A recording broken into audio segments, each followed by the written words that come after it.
नमस्ते बच्चों, आज का हमारा टॉपिक है सरल या गुणित अनुपात का नियम। यह जो नियम है 1803 में जॉन डाल्टन के द्वारा प्रतिपादित किया गया था। इस नियम के अनुसार क्या है, जब दो तत्व जैसे उदाहरण के लिए कार्बन और ऑक्सीजन आपस में क्रिया करते हैं, अब इसमें एक शर्त है कि वे दो या दो से अधिक यौगिक बनाते हैं।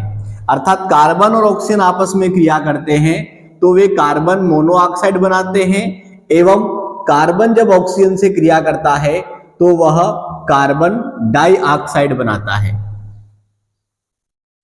अब इसमें हम क्या देख रहे हैं, तो इसमें हमको ये देखने में आ रहा है कि एक तत्व की निश्चित मात्रा दूसरे तत्व की भिन्न मात्रा से क्रिया कर रही है।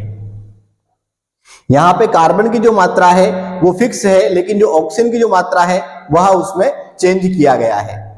तो हम देखते हैं कि जिस तत्व की मात्रा भिन्न मात्रा में होती है उसका जो अनुपात है वह आपस में एक सरल अथवा गुणित अनुपात में होता है।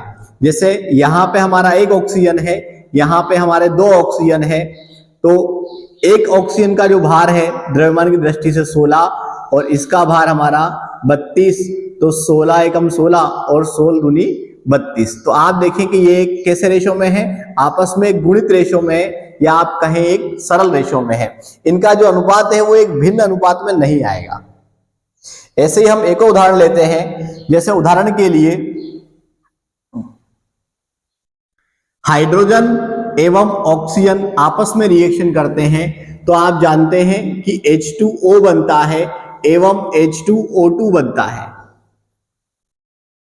तो यहां पे अगर आप ऑक्सीजन का अनुपात देखें, यहां पे आप देखें कि हाइड्रोजन का अनुपात तो हमारा जो निश्चित है, लेकिन जो हमारा ऑक्सीजन का अनुपात है इसका जो भार का रेशो है वह है हमारा सेम 16:32, एक गुणित 16 एकम 16 16 दूनी 32 एक गुणित अनुपात में है। या हम ये कहें कि इनका जो रेशो है वह एक कैसा होता है, हमारा एक सरल अनुपात में होता है। तो यह हमारा नियम है सरल अथवा गुणित अनुपात का नियम। धन्यवाद।